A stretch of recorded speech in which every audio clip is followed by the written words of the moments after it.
বাংলাদেশ এবং ভারতের মধ্যে রাজনৈতিক টানাপোড়েন থাকলেও এগিয়ে যাবে দুই দেশের অর্থনৈতিক সম্পর্ক, এমন মন্তব্য করেছেন ভারতীয় হাই কমিশনার দীনেশ ত্রিবেদী। সচিবালয়ে বাণিজ্য মন্ত্রীর সাথে সৌজন্য সাক্ষাতের পর এ কথা বলেন তিনি। এ সময় ভারতের সাথে বাংলাদেশের বাণিজ্য সম্পর্কের পথ সামনের দিনগুলোতে আরও সুগম হবে বলে আশা প্রকাশ করেন বাণিজ্যমন্ত্রী। একদিকে প্রতিবেশী, অন্যদিকে জাতীয় স্বার্থ, দুইয়ের মধ্যে ভারসাম্য রাখতে ভারতের সাথে কঠিন কূটনৈতিক সমীকরণে বাংলাদেশ। তবে রাজনৈতিক মতপার্থক্য থাকলেও অর্থনৈতিক এবং কৌশলগত স্বার্থের কারণে বাণিজ্যিক সম্পর্ককে জোরদারে আগ্রহী দুই দেশই।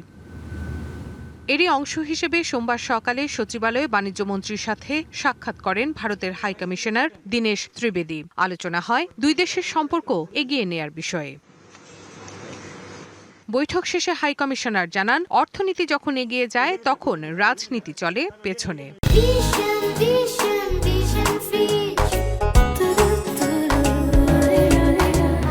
আমাদের অফিসার্স আর বাংলাদেশের যে বাণিজ্য মন্ত্রণালয়ের অফিসার, ওরা রেগুলার টাচে থাকা দরকার। দেখুন, দুদিকে আছে, একটা পলিটিক্যাল লেভেল ওটা থাকবে, আর সবসময় আমি বলি যে ডেমোক্রেসিতে ইস্যু থাকবে, আর অন্য হচ্ছে মানুষের কি চায়, আর ওইটা হচ্ছে উন্নয়ন। আর বাণিজ্য মন্ত্রী জানান, আলোচনা হয়েছে দুই দেশের সম্পর্ক এগিয়ে নেয়ার বিষয়ে। বাংলাদেশ ভারত বাণিজ্যিক সম্পর্ক এগিয়ে নিয়ে যাওয়ার ব্যাপারে আলোচনা হয়েছে এবং আমার বিশ্বাস আমাদের হাই কমিশনার মহোদয় তার উদ্যোগে এবং তার অবস্থানকালে দুই দেশের সম্পর্ক উত্তরোত্তর বৃদ্ধি পাবে। রাজনীতি নিয়ে বাংলাদেশ ভারতের টানাপোড়েন ছিল, থাকবে, তবে সমাধান পেরিয়ে এগিয়ে যাবে বাণিজ্য সম্পর্ক, বলছে দুই পক্ষই। Politics and economics is all about. Rifat Tasnova, DBC news, Dhaka.